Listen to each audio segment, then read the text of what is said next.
Estamos estudiando la parashá Vaet Hanan, que va de Deuteronomio capítulo 3, verso 23, a Deuteronomio capítulo 7, verso 11, ¿verdad? Y es una de las parashot más importantes.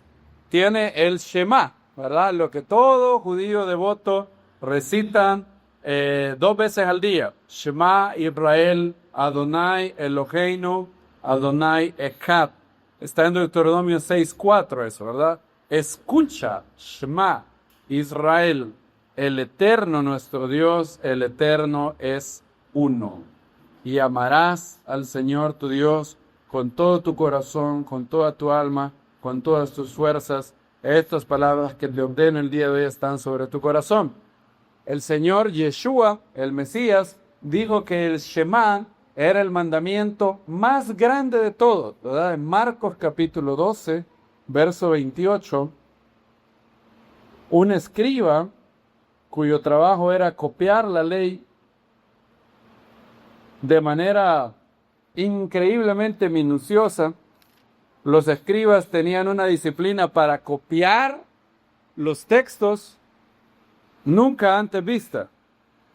Contaban el número de palabras que había en cada libro, contaban cuál era la palabra central de cada libro, contaban cuántas letras, cuántas palabras había en toda la Torá, y si un rollo de la Torá tenía una letra mala, el rollo se desechaba, se enterraba en un depositario que se llamaba Genizá y se volvía a hacer completo. Eran sumamente escrupulosos para copiar fielmente el texto de la Torá.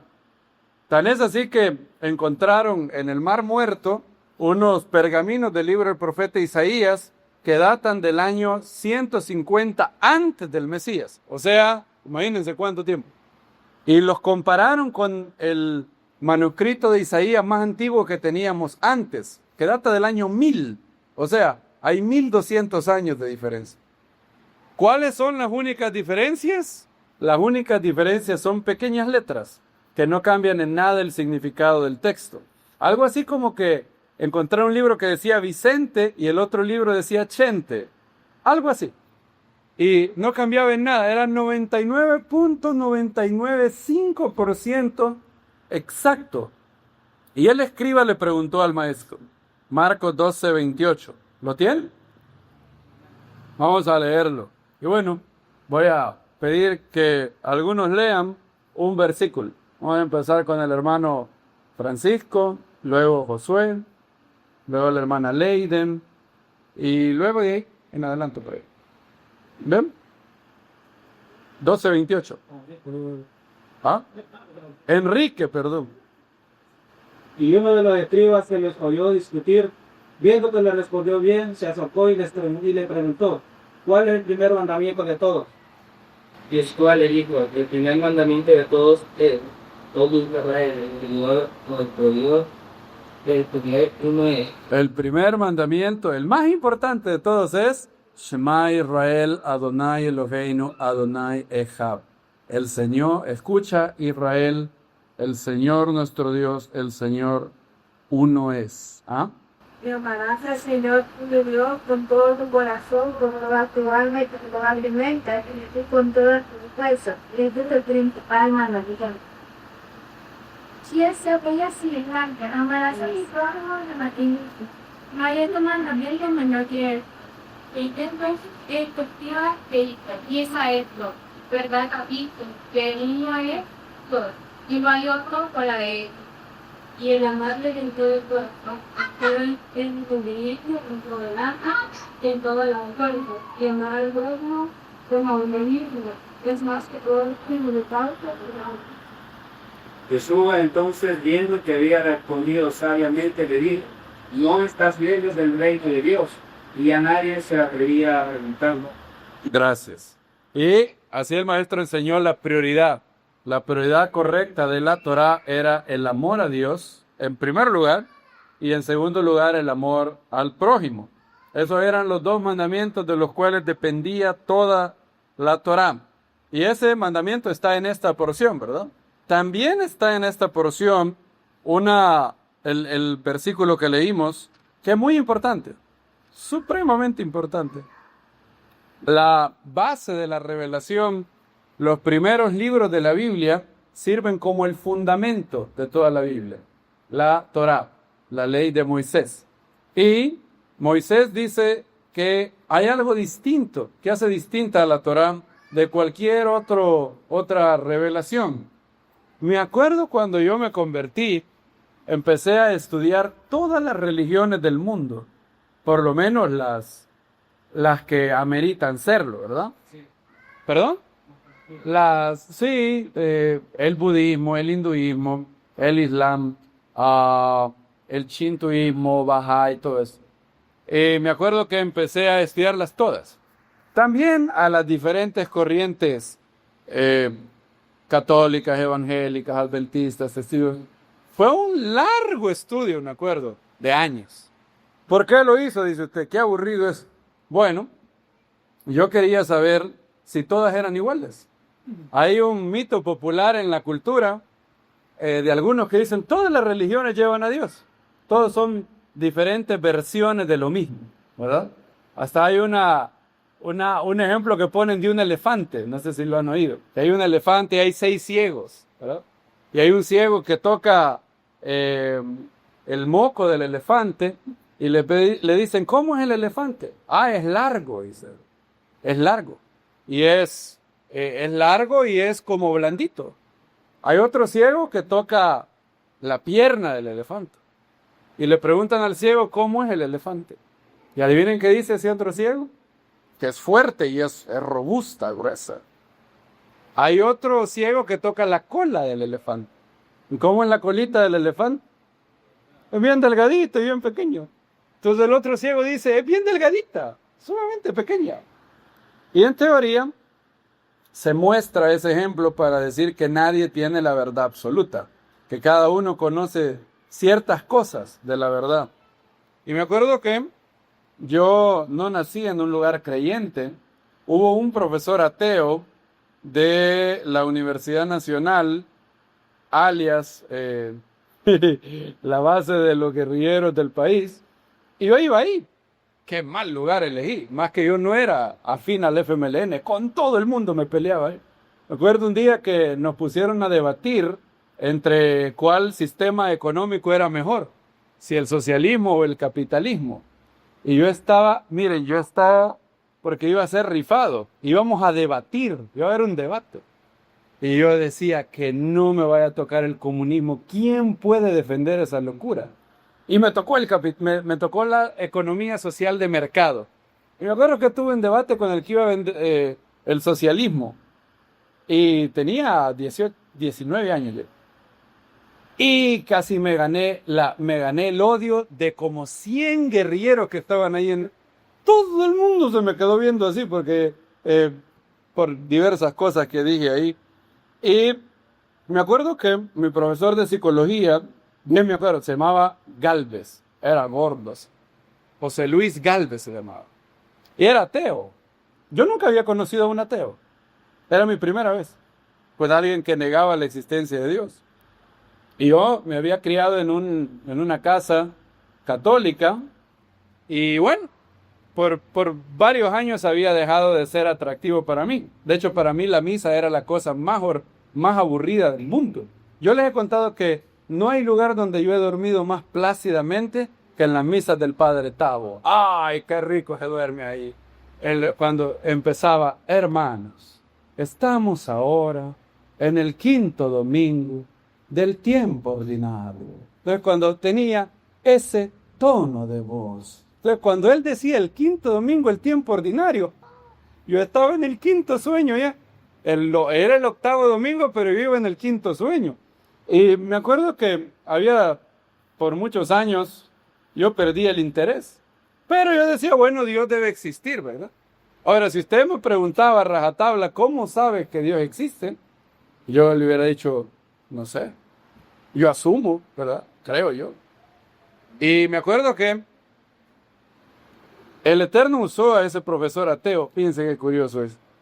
Como decía la viejita, cuando uno Dios lo quiere bendecir, hasta el diablo usa eso. Y el profesor ateo dijo, vamos a debatir un día el tema del aborto, pero lo vamos a hacer científicamente.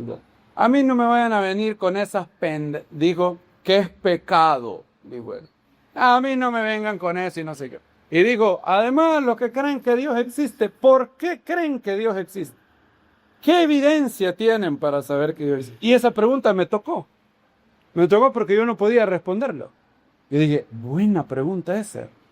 ¿Por qué creo yo en Dios? ¿Cómo estoy seguro? Yo sé que mi mamá existe, la veo todos los días, pero yo nunca he visto a Dios. Y empecé a estudiar. ¿Será cierto esto? Y empecé a estudiar todas las religiones. Y empecé a estudiar las evidencias científicas y racionales de la existencia de Dios. Y wow, ahora ya sabía por qué Dios existía. ¿Cómo sabía que Dios existía? Y fue un tiempo de suma angustia existencial estudiar todas las religiones, leer el Corán, leer las Vedas de los hindús, saber del camino de las verdades de Buda. Todas las estudié. Y me di cuenta que todas las religiones del mundo, o por lo menos las más conocidas, siempre arrancan con un factor común. Hay un tipo que dice que Dios se le apareció. ¿Había alguien ahí para atestiguarlo? No, convenientemente. Por ejemplo, ¿cómo empezó el Islam? En el siglo VII, Mahoma, que era un árabe beduino, dice él, ¿verdad?, que se metió en una cueva y el ángel Gabriel llegó. ¿Y a qué llegó? A ahorcarlo. Oigan, un ángel llegó y lo empezó a ahorcar, dice Mahoma. Y lo empezó a ahorcar, dice. Y dice que tuvo bastantes encuentros violentos y él originalmente pensaba que era un demonio. Quizás tenía razón Mahoma al inicio. Pero dice que este ser le dijo que él iba a ser el profeta árabe y que iba a venir a completar lo que Moisés y Jesús habían dejado incompleto, ¿verdad? Ahora, cuando él llega donde los árabes, les dice todo lo que les estoy diciendo. Entonces, y él les dice, y vamos a conquistar en el nombre de Alá. ¿Qué nos ofreces, Mahoma?, le dicen los árabes. Bueno, pueden tener 4 mujeres. Entonces los árabes dicen, ya me va gustando ese volado. Nice, 4 mujeres, me dan los números. Ok, vaya, ¿alguna prueba de que hayas? Él dice, todos los verdaderos profetas, Alá los autentifica con milagros, dice Mahoma. Eso está en el Corán, yo lo leí. ¿Lo puede leer usted? Mahoma dice, todos los verdaderos profetas, Alá les da veracidad con milagros. Moisés fue identificado con milagros. Jesús, el Mesías de los Banai Israel, dice él, fue autentificado con milagros. Entonces, adivinen qué le dijeron los seguidores de Mahoma. Ok, si tú eres un profeta, haz un milagro. ¿Qué dijo Mahoma? Mi milagro es el Corán. Eso es lo que dijo. El milagro que tengo es el Corán. Este libro. Y yo escribí. Y que me dio yo. ¿Alguien estaba para ver que Mohamed de verdad tuvo esa revelación? No, nadie. Él ofreció tierras y dijo, si los enlistamos en un ejército, vamos a pelear y vamos a esparcir esta religión con yihad. Yihad significa la guerra santa contra los infieles. Mahoma dice que hay 2 grupos de personas. Los grupos que es el grupo de los fieles, que se someten a Alá, y los infieles. ¿Qué se debía hacer con los infieles? Matarlos. Incluso si se esconden debajo de una piedra. Y los más odiosos, ¿quiénes son? Judíos y cristianos. Son los primeros que hay que matar en ese orden. En ese orden. Eso lo dice el Corán. Y me acuerdo que yo estudiaba eso y dije, no.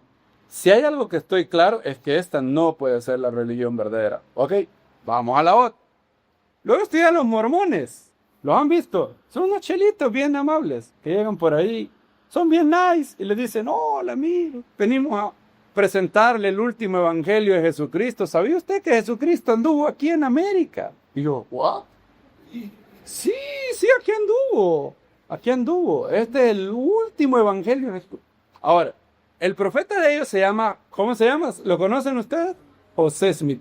Ese no tuvo, espérense. Mahoma les dijo, todo musulmán puede tener, ¿cuántas mujeres? 4. ¿Cuántas se recetó Mahoma? Más de 10. Más de 10. Y se pone peor. La mujer más joven de Mahoma tenía 9 años. O sea, el profeta del Islam es un pedófilo. Michael Jackson por lo menos nos dio buenas canciones. Mahoma no nos ha dado nada. Y yo no sé ustedes, pero yo no podría confiar en un profeta que tiene una mujer de 9 años. Ojo, se casó con ella cuando tenía 7. Y bueno, José Smith salió mejor. Él no le puso límite. Al inicio los mormones podían tener 40 mujeres si querían. José Smith tenía más de 40. Ahora, ¿qué dijo José Smith? ¿Adivinen qué? Yo iba pasando por aquí y me apareció el ángel, pero no es Gabriel, ¿verdad? Muy aburrido. El ángel Moroni, así se llama. El ángel Moroni le dio unas tablas de oro, oigan, de oro. ¿En qué idioma estaba escrito? En un idioma que solo José Smith sabía, se llamaba egipcio reformado. ¿Ha existido alguna vez el egipcio reformado? Nunca. Ningún egiptólogo sabe qué es eso. Y dice José Smith que el ángel Moroni le dio las tablas de oro. ¿Verdad? Tablas de oro. El libro del Mormón es un libro así, miren, no sé si lo han visto. José Smith dice que todo lo que está escrito ahí venía en tablas de oro. Ahora, hagan la cuenta, ¿cuántas tablas de oro necesitarían ustedes para escribir un libro así? ¿Alguna vez alguien vio las tablas de oro? ¿Adivinen? No, convenientemente. Él se buscó 3 testigos y les dijo, aquí ando las tablas de oro.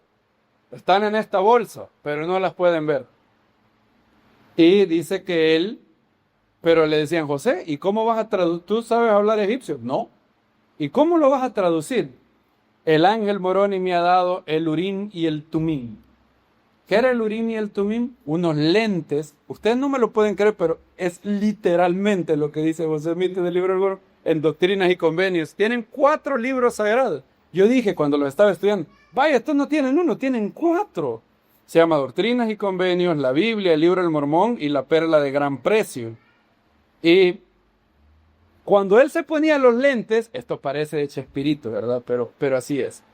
Cuando él se ponía los lentes, el carácter de egipcio reformado se transformaba a un carácter en inglés. No, una barbaridad, ¿verdad?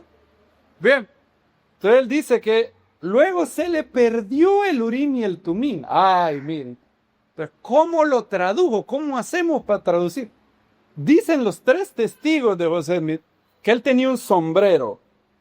Y para traducir, él ponía la cabeza en el sombrero, veía el carácter y escribía. Luego volvía a poner. Yo me acuerdo que yo leía eso y yo decía, esto no puede ser en serio. O sea, esto no puede ser serio. O sea, y yo me daba una gran cólera. Y decía, ¿cómo hay millones de mormones en el mundo? No debería haber uno solo. Si hay 2 mormones en el mundo, es demasiado. ¿Cómo pueden creer esa barbaridad? Y bueno, luego José Smith les dijo, bueno, pero miren, yo les tengo algunos beneficios. Yo soy su profeta. Pueden tener las mujeres que quieran. El sucesor de José Smith se llamaba Brigham Young. Ese sí se la recetó. Ese sí se la sabía. El tipo no solamente tenía más de 40 esposas, tenía como 100 concubinas. Y José Smith les dijo que Dios el Padre tiene una esposa, una diosa madre, en una estrella que se llama Kolob. Ustedes me dicen, no, hermano, usted está bromeando. En serio, lean la Perla de Gran Precio. Y ahí él está creando varias almas. Y esas pobres almas no pueden bajar porque no hay suficientes niños. Entonces, ¿cuál es la medicina? Hay que tener más mujeres, a tener más hijos. Miren, eso es lo que José Smith les prometió. Notan el patrón, ¿verdad? Un individuo dice, me apareció un ángel. ¿Hay testigos para verlo? No. ¿Quién es el único que lo vio? Dice él. Él. Ok. Lo mismo pasa con todos los charlatanes del mundo.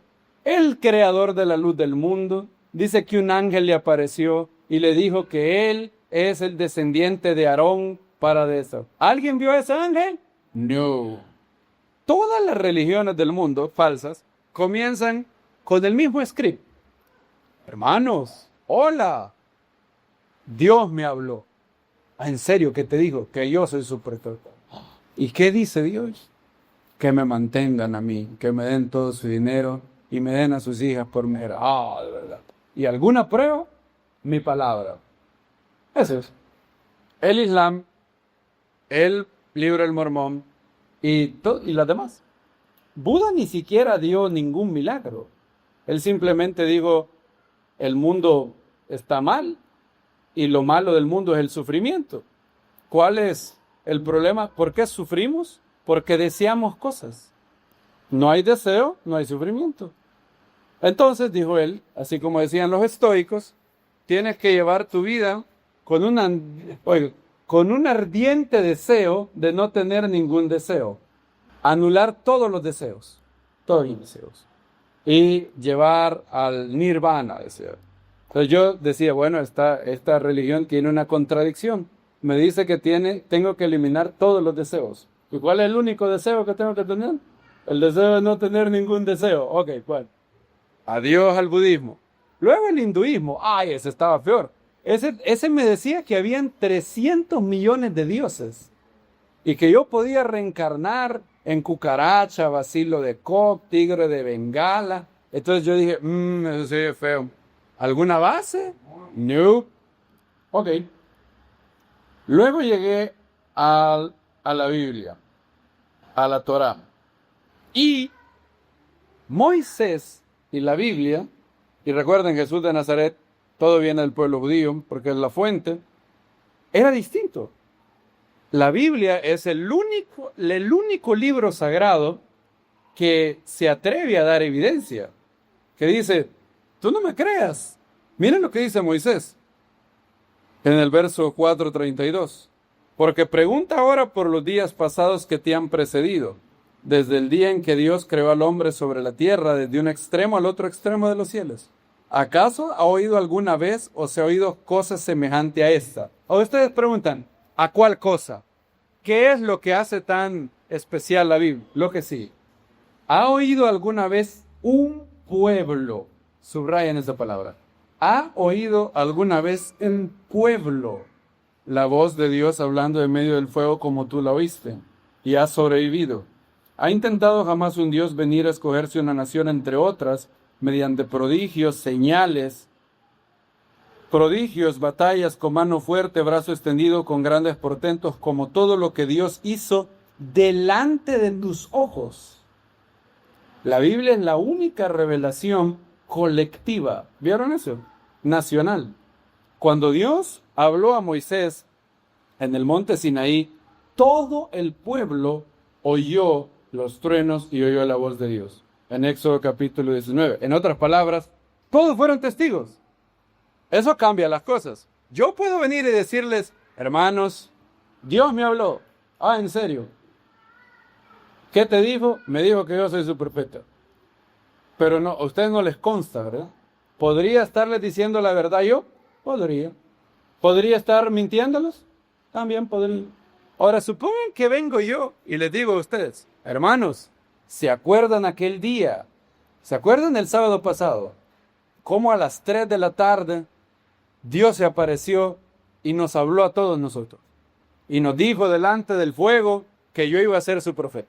Ahora, si eso no pasó, todos ustedes inmediatamente, ¿qué dirían? ¿De qué estás hablando? A las 3 de la tarde, el sábado pasado, nada de eso pasó. Yo no puedo engañarlo, perdón. Una revelación colectiva es sumamente difícil, es imposible de fabricar. Porque inmediatamente ustedes saben que soy un fraude. Por eso Moisés hace un reto. Ve a todos los pueblos, de todos los confines de la tierra, si alguno de ellos tiene una historia así.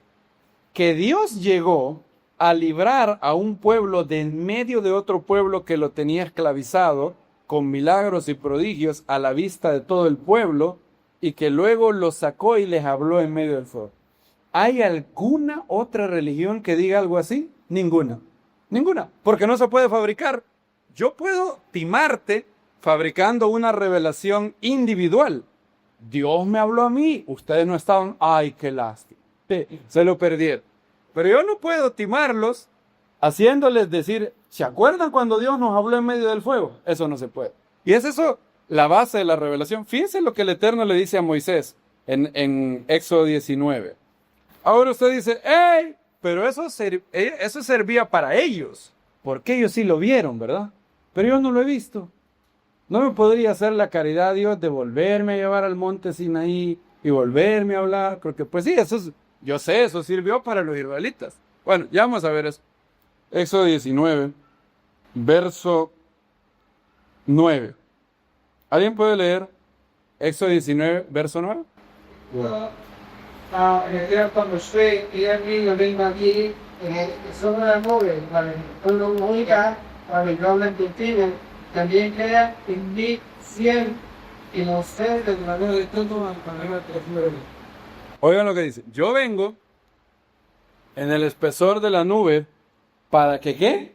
Para que el pueblo oiga cuando yo hable contigo y también crean en ti que para siempre. Como la revelación de la Torá iba a ser la base, el fundamento de una casa tiene que ser el más fuerte, ¿verdad? ¿Y cuántas veces se echa el fundamento de la casa? Una vez. El fundamento de la Biblia, la Torá, los primeros 5 libros, fueron dados con la prueba más grande para un pueblo entero. Dios iba a hablar desde el monte Sinaí a los oídos del pueblo. Miren lo que dice más adelante. En el verso 19, 18. Todo el monte Sinaí humeaba, y porque el Eterno había descendido sobre él en fuego y su humo subía como el humo de un horno, todo el monte se estremecía en gran manera, y el sonido del shofar se hacía cada vez más fuerte. Moisés hablaba y Elohim le respondía con voz de trueno. Dios descendió sobre el monte Sinaí, sobre la cumbre del monte, y llamó al Eterno a Moisés a la cumbre del monte, y Moisés subió. Miren lo que dice el verso 25. Bajó Moisés al pueblo y habló con ellos. Habló Elohim todas estas palabras, diciendo, yo soy el Eterno tu Dios que te saqué de la tierra de Egipto de casa de esclavos. Y aquí vienen los 10 mandamientos, ¿verdad? Vean el verso 18, 20, 18. Todo el pueblo contemplaba los truenos y los relámpagos y el sonido del shofar, y el monte humeaba. Y viéndolo el pueblo se estremecieron y se mantuvieron lejos. Y dijeron a Moisés, habla tú con nosotros y escucharemos, para que no hable Dios con nosotros de nuevo, no sea que muramos. O sea, la voz de Dios era tan estruendosa que asustó al pueblo. Y ellos sabían que Moisés era el enviado de Dios porque Dios mismo había declarado eso al pueblo en el monte. Y esa es la base de la revelación. Muy diferente al Corán, muy diferente al libro del Mormón y otras. Y aparte de eso hay más evidencia que Dios dejó sobre su palabra. Vamos a verla quizás después. Ahora, sí, por eso es muy importante esta parashá. Vean lo que dice Deuteronomio 4 otra vez. Alguien que lea Deuteronomio 4, 35 al 36. Así, aquí se te ha mostrado, para que sepas que el Eterno es Elohim, y que no hay otro fuera de él. Desde los cielos te ha hecho oír su voz para instruir, y sobre la tierra te ha mostrado su gran fuego, en medio del cual has oído sus palabras. Gracias. Bien, aparte de eso, imagínense, Moisés le dice, desde el cielo te hizo oír su voz para instruirte. Y Moisés habla como que todo el mundo sabe esto. Todo el mundo, tú estabas ahí. ¿Se acuerdan cuando estaba? Y la Biblia es la única. ¿Qué hace tan distinguible a la Biblia? Tan distinta. La Biblia es la única revelación que tiene una base testimonial colectiva, nacional. Un pueblo entero, miles de personas, oyeron la voz de Dios hablando a Moisés. Para que te crean, ¿qué dijo el Eterno? Para siempre.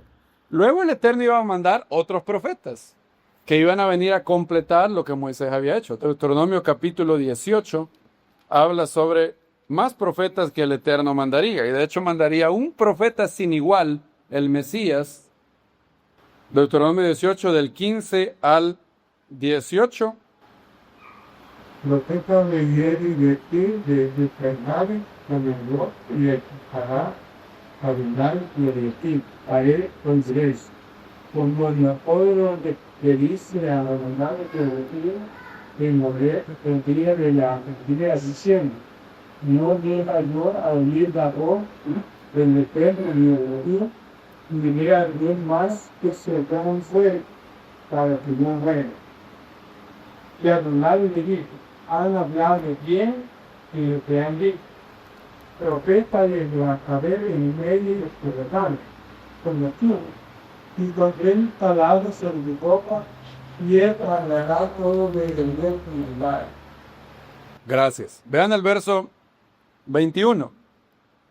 Y si preguntas en tu corazón, ¿cómo podremos conocer la palabra que no ha hablado el Eterno? Fíjense qué bonito este verso.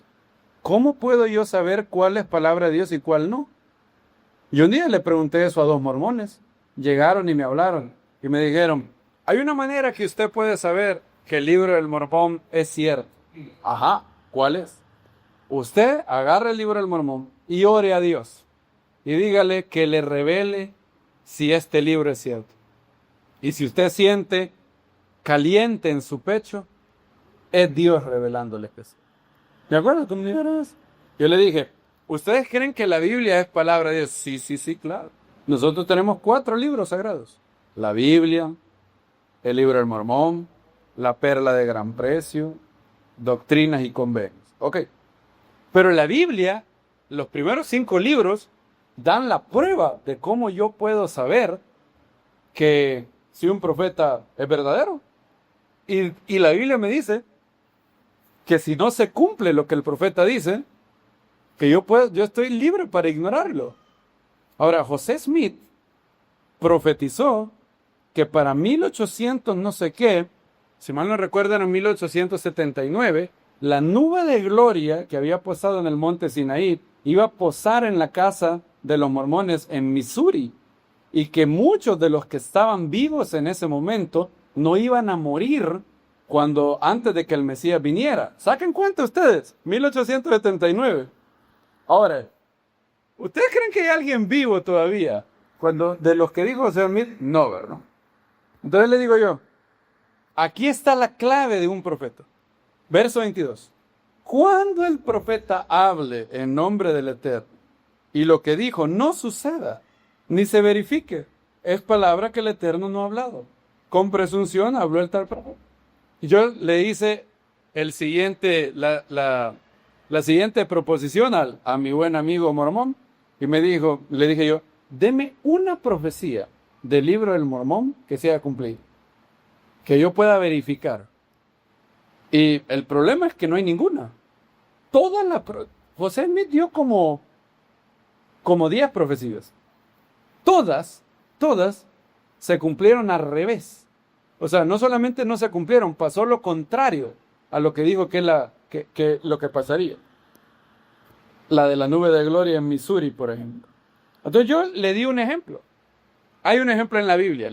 Y le di la famosa profecía de la ciudad de Tiro. Y no tenemos tiempo para verlo, pero Ezequiel, capítulo 26, ustedes pueden anotarlo ahí, leer en mi casa Ezequiel 26. Tiene una de las profecías más increíbles que se han pronunciado. Se las voy a resumir. Tiro era como, ¿cómo diríamos? Tiro era como el Nueva York del mundo antiguo. Era la reina de los mares. Tenía puertos, era la central del comercio.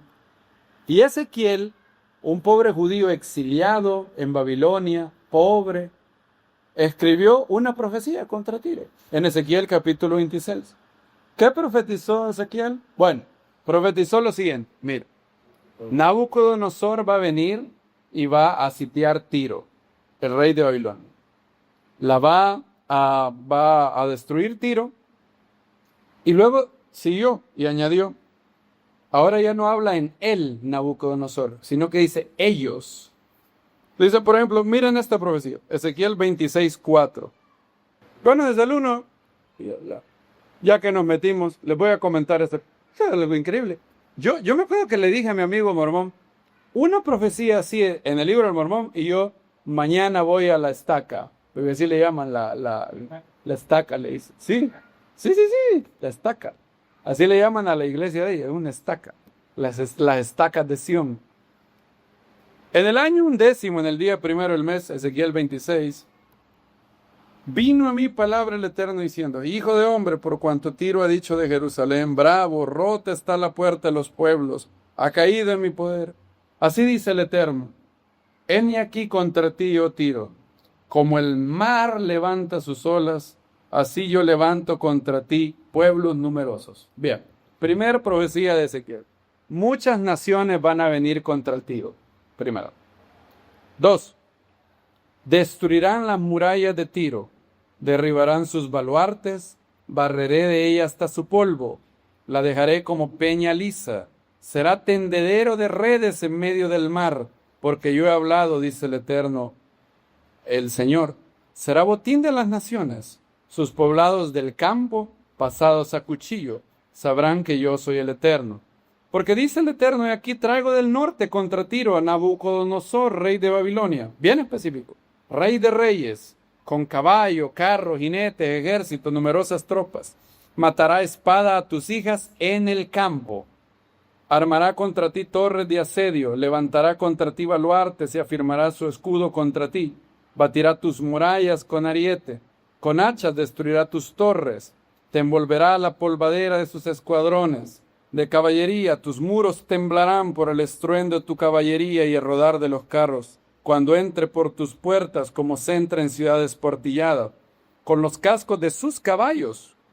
Hollará todas tus casas, y a tu pueblo matará a filo de cuchillo, y tus fuertes columnas caerán a tierra. Noten algo, desde el verso 7, Ezequiel habla en singular.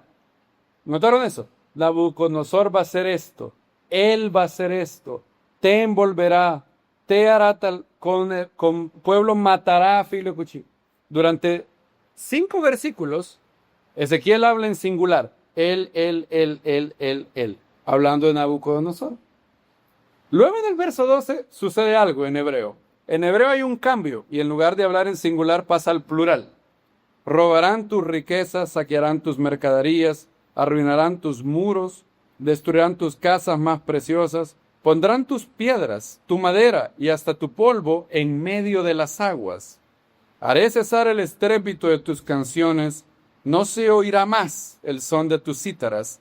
Te pondré como peña lisa, serás tendedero de redes, nunca más serás edificada.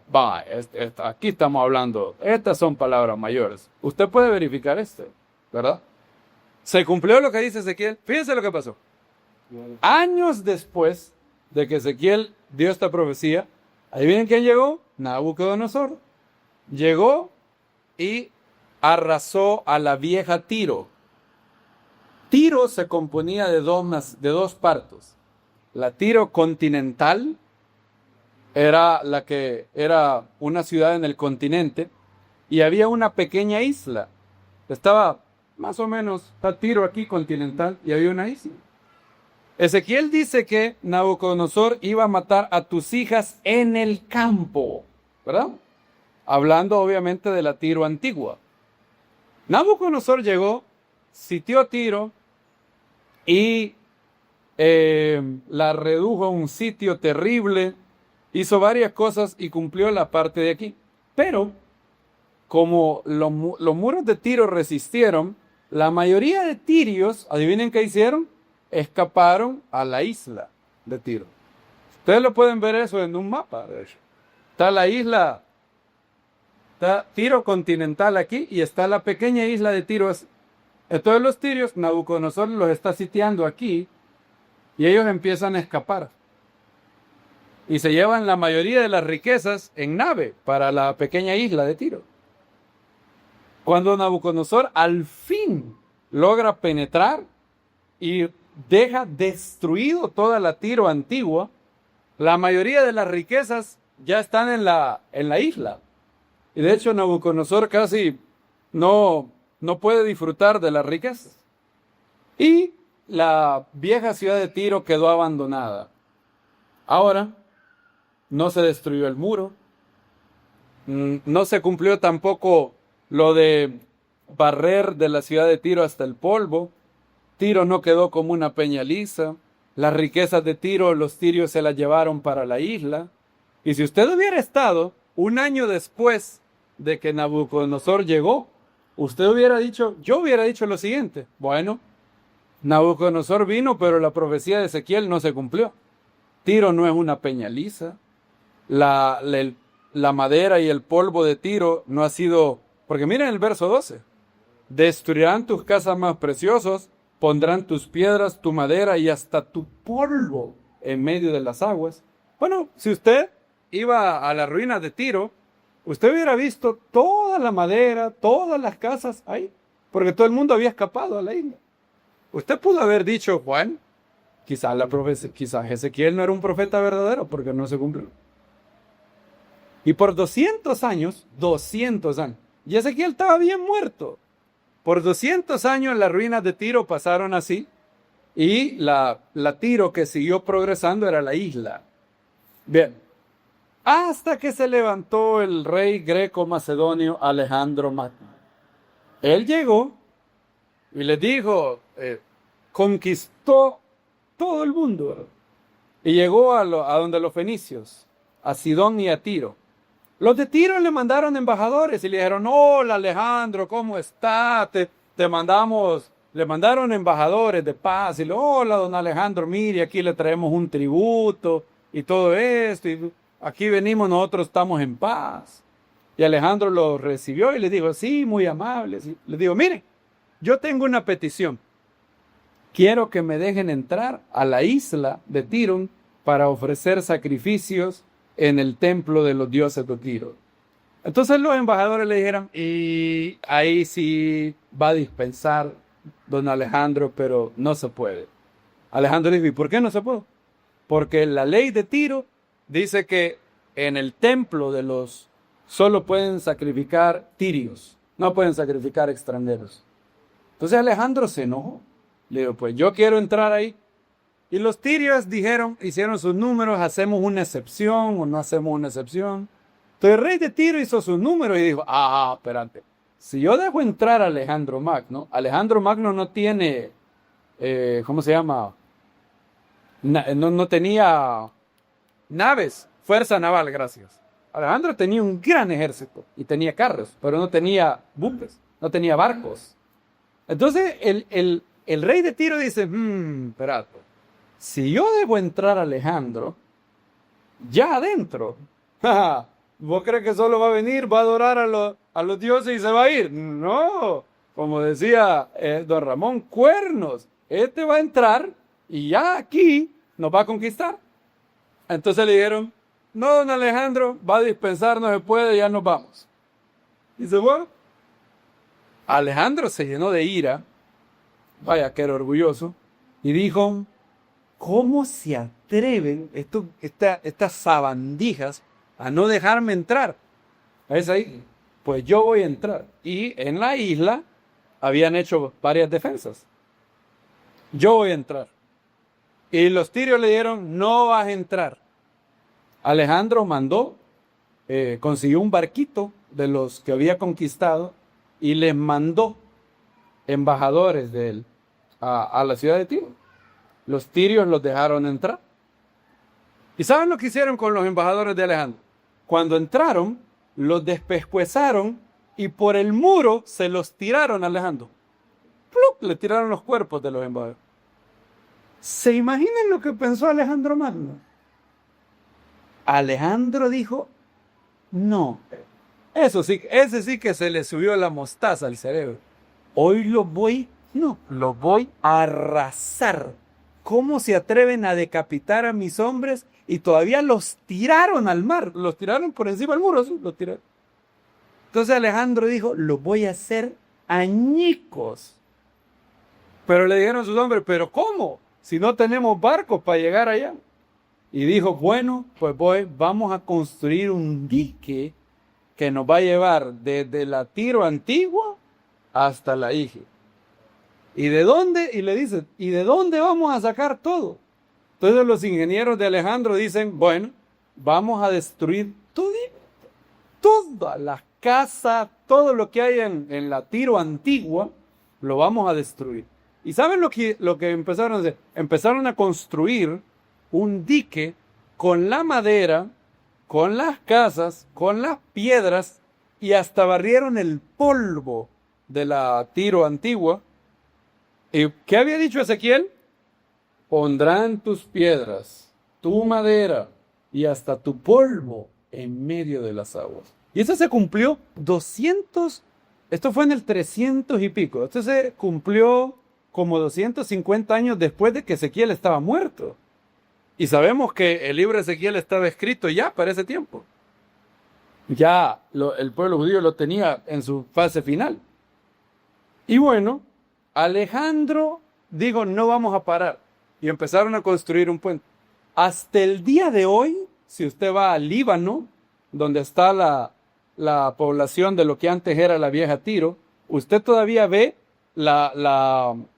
el dique que Alejandro convirtió. Lo puede ver, de hecho, en Google Maps, en Google Earth. Él arrasó la ciudad. La dejó, adivinen cómo, como Peña Lisa. ¿Qué había dicho Ezequiel que iba a quedar? Derribarán tus baluartes, barreré de ella hasta su polvo y la dejaré, ¿qué? Como Peña Lisa. Alejandro empezó a hacer eso. Los tirios empezaron a tirarle fuego. Desde el muro le tiraban cosas, le tiraban piedras. Pero Alejandro estaba decidido. Cuando al final llegaron, Alejandro lo barrió, no, hombre. Les mató hasta el chucho, el gato, todo. Hasta el perico, todo les mató. Porque estaba airado. Y se llevó todas las riquezas. Como había dicho Ezequiel, robarán tus riquezas, saquearán tus mercaderías y arruinarán tus muros. Ahora, después de Alejandro, los tirios volvieron a reconstruir. Pero Ezequiel había dicho que iban a venir contra Tiro, ¿qué? Muchas naciones. Muchas, no dos, muchas. Ahora Antígono incursionó contra ellos. Luego la ciudad se volvió a levantar. Y en el siglo I, cuando Yeshua pisó ¿se acuerdan que hay varias partes de los evangelios que dice que él anduvo en las regiones de Tiro y Sidón? De hecho, hay algunos discípulos que recibieron a Pablo en la ciudad de Tiro. Entonces Tiro caía, se volvía a levantar. Pero Hashem había dicho algo. Te pondré como peña lisa, serás tendedero de redes, nunca más serás edificado. Cuando Tiro cayera del todo, Hashem dice que nunca iba a ser edificado. La ciudad de Tiro fue finalmente destruida en el siglo XII, 1200 años después de Yeshua, y nunca más volvió a ser lo que había sido. ¿Por qué razón? Los egipcios construyeron un buque, un puerto en Alejandría, y es el buque donde se alimentaban a todos los mares. Nunca la nación de Tiro volvió a ser lo que había sido. ¿Qué es el día de hoy? ¿Saben qué es hoy? Tendedero de redes. Hay una pequeña ciudad ahí y hay un gran poco de barcos y hay gente que llega a donde había sido la Tiro antigua. Hay una ciudad cerquita ahí. Y adivinen qué hacen. Tienden las redes.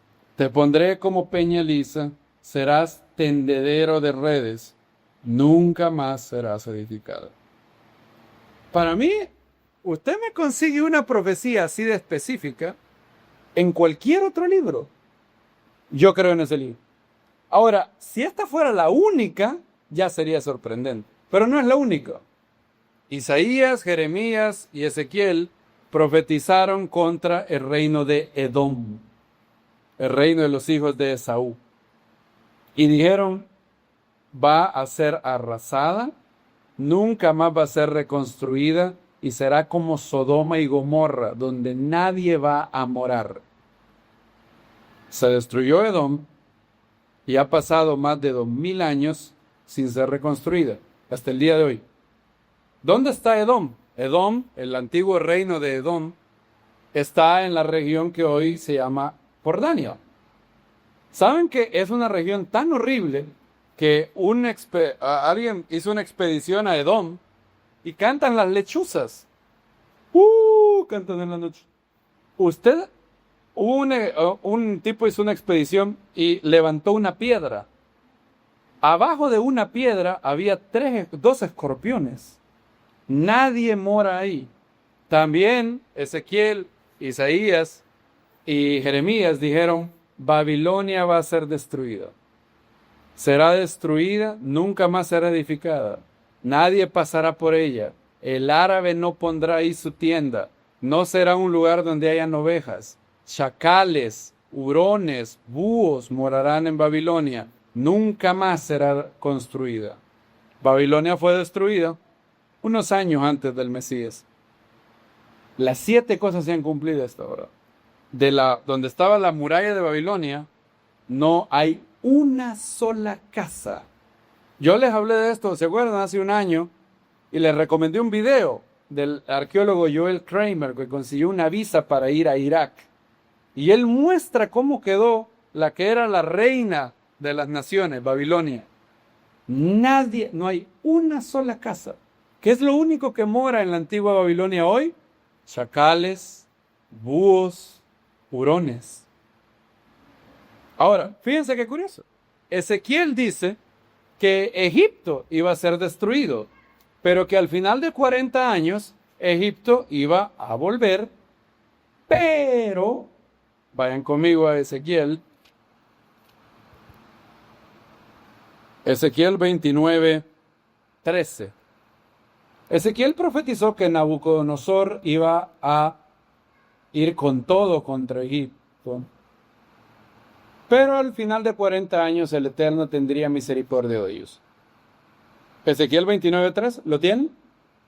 Pero el Eterno dice así, al fin de 40 años recogeré a Egipto de entre los pueblos en los cuales fueron dispersados. Haré tornar el cautiverio de Egipto y los haré volver a la tierra de Patros, tierra de su origen. Oigan, ahí serán un reino que modesto o insignificante. Será más modesto que otros reinos y nunca más se alzará sobre las naciones, porque yo los disminuiré para que no vuelvan a tener dominio sobre las naciones. Fíjense qué curioso. Israel tenía varios enemigos. Babilonia, Edom, Asiria, Nínive, Tiro, Egipto. Pero fíjense qué curioso. Los profetas dicen lo siguiente. De estas 5 naciones, los profetas dicen, Tiro va a ser destruida, nunca más llegará a ser lo que ahí fue, será tendedero de redes en medio del mar, su polvo va a ser tirado al mar. Pero, obviamente, si Tiro va a quedar como una peñaliza y tendedero de redes, para que hayan pescadores, tiene que haber una ciudad cerca, ¿verdad? Obvio, porque nadie va a ir 50 kilómetros. Entonces, hoy cerca de Tiro hay una ciudad que se llama Nueva Tiro. Una ciudad chiquita, donde viven pescadores. Pero eso es obvio, ¿verdad? Tenía que ser así, de lo contrario no sería tendedero de redes. Obvio. Ahora, miren qué curioso. De Nínive, de Edom y de Babilonia, los profetas dicen que va a ser arrasada y nunca van a ser vueltas a ser pobladas. ¿Han oído alguna vez de algún país que se llama Nínive? No, está dentro de Irak, pero está completamente sin poblar. Babilonia, ¿qué mora en Babilonia hoy? Chacales, hurones y búhos. Nadie mora ahí. Edom, como Sodoma y Gomorra. Ahora miren de Egipto, el archienemigo de Israel. Hashem dice, bueno, van a ser llevados, pero yo los restauraré. Y ellos van a seguir en pie, pero van a ser, ¿qué dice? Un reino modesto. ¿Cuál es la...? Esas son 5. Sexta profecía. Todos los profetas dicen que el pueblo judío va a ser exiliado, va a ser perseguido, iba a ser un pueblo odiado, pero nunca iba a desaparecer. Y al final de los días, el Eterno los iba a volver a llevar a Jerusalén, iban a quitar en Judea, y oigan, y en Samaria iban a plantar viñedos. Si usted va a Samaria hoy puede ir usted a Samaria. Adivine qué va a hallar ahí. Viñedos. Los hijos de Israel volvieron en 1948, después de estar más de 1800 años exiliados, y hoy Jerusalén está repleta de judíos. 6 profecías. ¿Cuál es la probabilidad, humanamente hablando, que los profetas hebreos, campesinos, agricultores, de casualidad hayan dicho, quiero ver esta nación, nunca más va a ser edificada? Esta otra, va a ser destruida, pero va a ser reedificada, pero va a ser un reino, ¿cómo dice Ezequiel? Modesto. Esta otra, tendedero de redes en medio del mar. Y los hijos de Israel van a ser exiliados, perseguidos.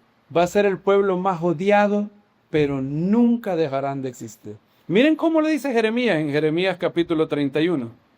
Jeremías 31, 35 lo tiene de la manera más categórica. ¿Alguien puede leer Jeremías 31 del 35 al 36?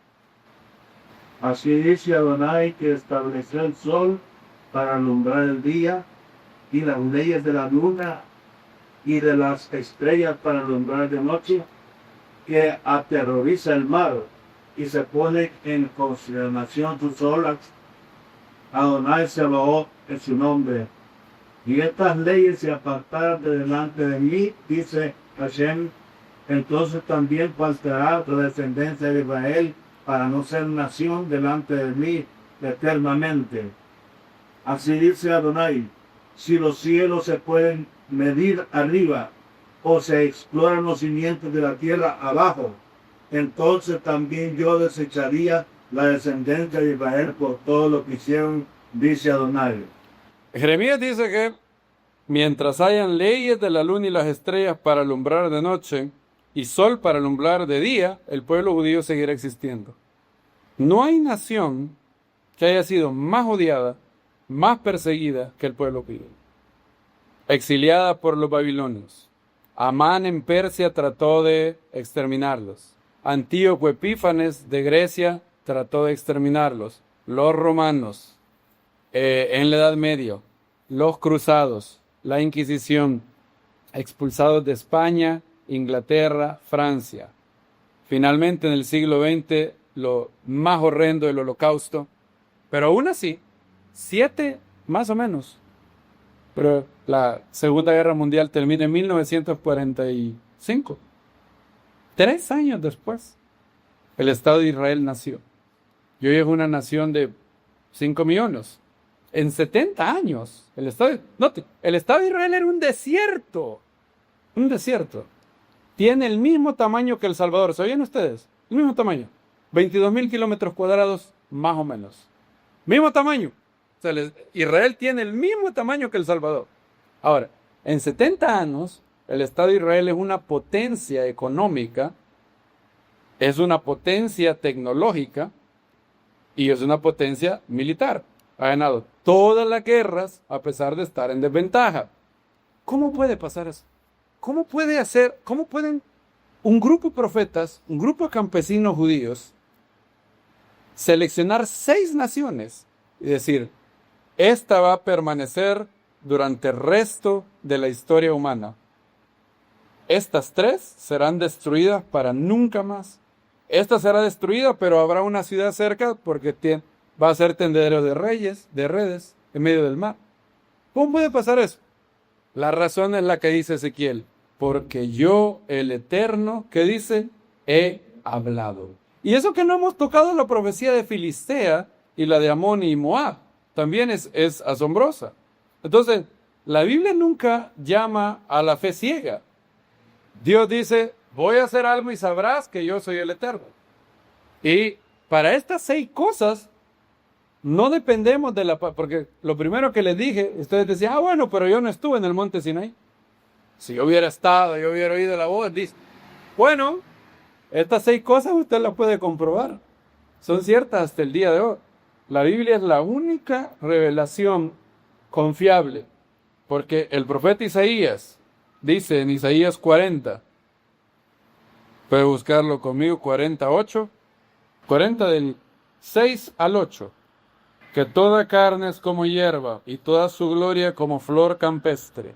Sécase la hierba, marchítase la flor, cuando el aliento del Eterno sopla sobre ellos, en verdad el pueblo es como hierba. Séquese la hierba, marchítase la flor, la palabra de nuestro Dios permanece para siempre. ¿Cuántos dicen amén? También la profecía más increíble de la Biblia es esta. La Biblia es el único libro antiguo de un Dios que le importan las demás naciones. Todos los otros pueblos tenían un Dios falso. Y adivinen qué, a ese Dios, ¿quién era el único que le importaba? Ese pueblo. El Dios de los moabitas solo bendecía a los moabitas. El Dios de los amonitas solo bendecía a los amonitas. Ninguno de ellos tenía aspiraciones de llegar a ser el Dios de todas las naciones. Pero el Dios de Israel dice, yo los he escogido a ustedes como mi especial tesoro, porque mía es toda la tierra. A mí, yo amo a todos los pueblos de la tierra.